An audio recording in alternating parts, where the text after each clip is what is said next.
உறவுகளில் பெருமையா, உடைந்த மனமா? கிறிஸ்துவுக்குள் பிரியமானவர்களே, ஒரு நாள் ஒரு பெண் சற்றே ஓய்வு நேரத்தில் ரேடியோவை ஆன் செய்தாள்.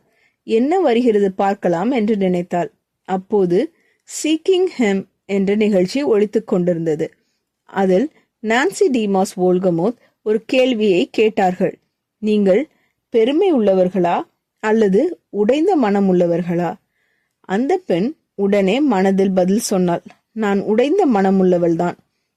ஆனால் அடுத்ததாக கேட்ட வார்த்தைகள் அவளை சிந்திக்க வைத்தது.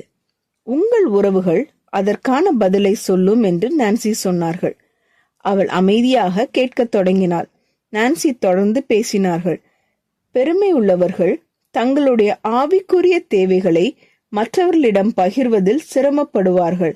அதை கேட்டவுடன், என்ன தேவைகள் என்று அவள் உள்ளுக்குள் கேள்வி எழுப்பினாள். ஆனால் உடைந்த மனம் உள்ளவர்கள் தேவன் வழிநடத்தும் போது திறந்த மனதுடன் இருப்பார்கள் என்று கூறப்பட்டது. அதற்கு பிறகு பெருமை உள்ளவர்கள் விரைவாக மற்றவர்களை குற்றம் சொல்வார்கள் என்ற போது அவள் தன்னையே நினைத்தாள். அது என் அம்மாவால் தான் என்று உள்ளுக்குள் தன்னை நியாயப்படுத்திக் கொண்டாள்.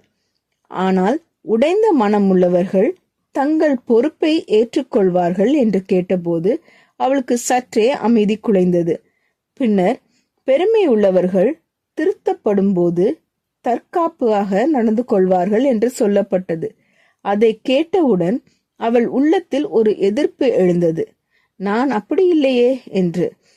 ஆனால் உடைந்த மனம் உள்ளவர்கள் தாழ்மையுடன் திருத்தத்தை ஏற்றுக்கொள்வார்கள் என்ற வார்த்தைகள் அவளை அமைதியாக்கியது. இறுதியில் ஒரு வசனம் ஒலித்தது. கர்த்தருக்கு பயப்படுதலே ஞானத்தின் ஆரம்பம்.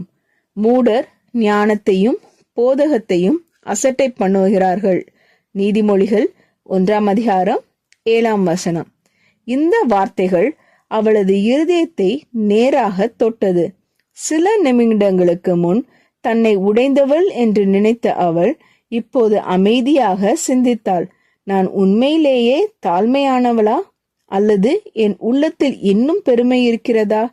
அந்த நாள் ஒரு சாதாரண ரேடியோ நிகழ்ச்சி அவளுடைய இருதயத்தை ஆராய செய்த ஒரு தருணமாக மாறியது.